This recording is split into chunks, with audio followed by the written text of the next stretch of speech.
எல்லாருக்கும் வணக்கங்க. இன்றைக்கி நம்ம கசப்பே இல்லாமல் பாவக்காய் புளிக்குழம்பு எப்படி செய்கிறதுன்னு பார்க்கலாங்க. இந்த புளிக்குழம்பு நம்ம வெளியிலேயே வச்சுருந்தாலும் 2லேருந்து 3 நாள் வரைக்கும் கெடாதுங்க. வாங்க எப்படி செய்கிறதுன்னு பார்க்கலாங்க. ஒரு வடக்கல்லிங்க ஒரு குழிக்கரண்டி எண்ணெய் சேர்த்திக்கலாங்க. அதில் நம்ம இந்த மாதிரி ரவுண்டாக கட் பண்ணி வச்சுருக்கிற பாவக்காவை சேர்த்திக்கலாங்க.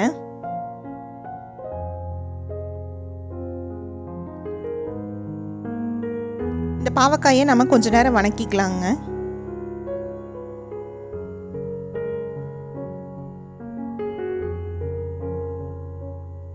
இந்த புளிக்குழம்புக்கு தேவையான அளவு உப்பை வந்து இந்த ஸ்டேஜ்லேயே நம்ம சேர்த்திடலாங்க.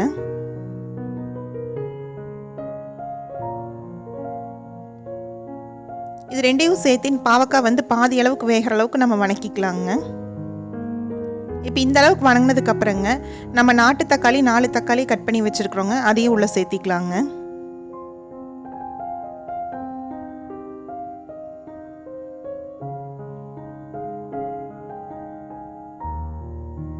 இப்போ தக்காளி நல்லா வெந்துருச்சுங்க.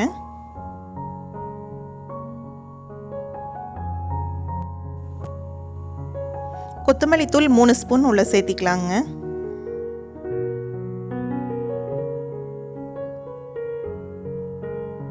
அது கூடவே 1.5 ஸ்பூன் வரமிளகாய் தூள்,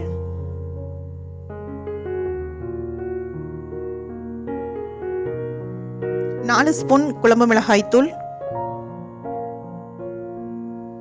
1/2 ஸ்பூன் மஞ்சள் தூளுங்க. இதெல்லாம் சேர்த்து நல்லா வணக்கிக்கலாங்க. இது நல்லா வணங்கினதுக்கு அப்புறங்க ஒரு பெரிய எலுமிச்சம்பழ சைஸ் அளவு இருக்கிற புளியை வந்து நம்ம கரைச்சி வடிகட்டி வச்சுருக்குறோங்க, அதையும் இந்த ஸ்டேஜில் சேர்த்திடலாங்க. இந்த புளித்தண்ணியோட பாவக்காய் கொஞ்ச நேரம் நம்ம வேக விட்டுறலாங்க. இப்போ இந்த அளவுக்கு வெந்ததுக்கப்புறம் நம்ம குழம்புக்கு தேவையான அளவு தண்ணியை சேர்த்திக்கலாங்க.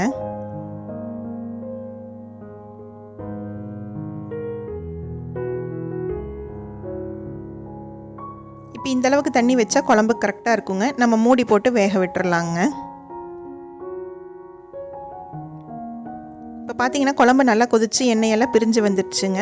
பாவக்காய் நல்லா வெந்துருச்சு, குழம்பும் கெட்டியாக ஆரம்பிச்சிருச்சுங்க.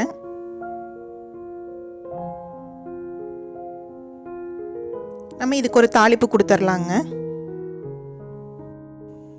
ஒரு வடக்கல்லிங்க 2 குழிக்கரண்டி நல்லெண்ணெய் சேர்த்திருக்கிறோங்க. எண்ணெய் காஞ்சதுமே கடுகு போட்டுக்கலாங்க. கடுகு பொரிஞ்சதுமே 1/4 ஸ்பூன் வெந்தயத்தை சேர்த்திக்கலாங்க. வெந்தயம் செவந்ததுக்கப்புறங்க நம்ம வந்து 6-7 பச்சை மிளகாய் கீறி வச்சதுங்க, ஒரு கொத்து கருவேப்பிலையும் உள்ளே சேர்த்திக்கலாங்க. அது கூடவே வந்து சின்ன வெங்காயம் 20, ஒரு பெரிய வெங்காயம் கட் பண்ணி வச்சுருக்குறோங்க, அதையும் உள்ளே சேர்த்திக்கலாங்க. இதை நல்லா வணக்கிக்கலாங்க.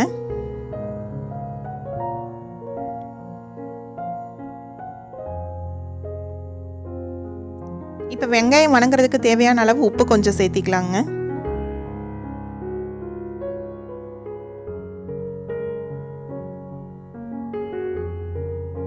இப்போ வெங்காயம் நல்லா வணங்கினதுக்கு அப்புறங்க 1/2 மூடி தேங்காயை உள்ளே சேர்த்திக்கலாங்க. அதையும் இந்த வெங்காயத்து கூட நல்லா வணக்கிக்கலாங்க. இந்த அளவுக்கு வணங்கினதுக்கு அப்புறங்க இந்த தாளிப்பை வந்து நம்ம வெந்துட்டு இருக்கிற புளிக்குழம்புக்குள்ளார நம்ம சேர்த்திடலாங்க.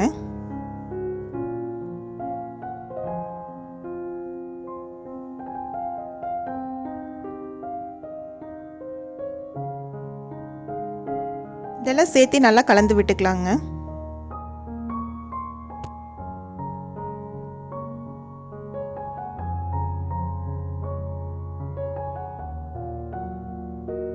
இந்த ஸ்டேஜ்லிங்க நம்ம வந்து 1/2 ஸ்பூன் பெருங்காயத்தூளை சேர்த்திக்கலாங்க.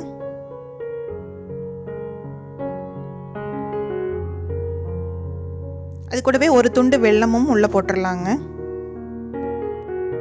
வெந்தயத்தூள் வந்து நம்ம வறுத்து அரைச்சி வச்சுருக்குறோங்க, 1 ஸ்பூன் சேர்த்திக்கலாங்க. இதெல்லாம் சேர்த்து நல்லா கலந்து விட்டுக்கலாங்க.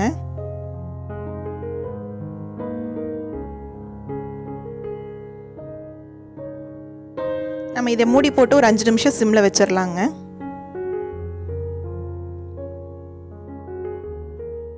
இப்போ பார்த்தீங்கன்னா மேலே எண்ணெயெல்லாம் நல்லா பிரிஞ்சு வந்துடுச்சுங்க, குழம்பும் நல்லா கெட்டி ஆயிடுச்சு. அவ்வளோதாங்க, நம்மளோட பாவக்காய் புளி குழம்பு சூப்பராக ரெடி ஆயிடுச்சுங்க. நீங்களும் வீட்டில் ட்ரை பண்ணி பார்த்துட்டு எப்படி இருந்துச்சுன்னு சொல்லி கமெண்ட்டில் சொல்லுங்கள். இந்த புளிக்குழம்பு வந்து வெள்ளை சாப்பாட்டுக்கும் சிறுதானிய சாப்பாட்டுக்கும் ரொம்ப டேஸ்ட்டாக இருக்குங்க.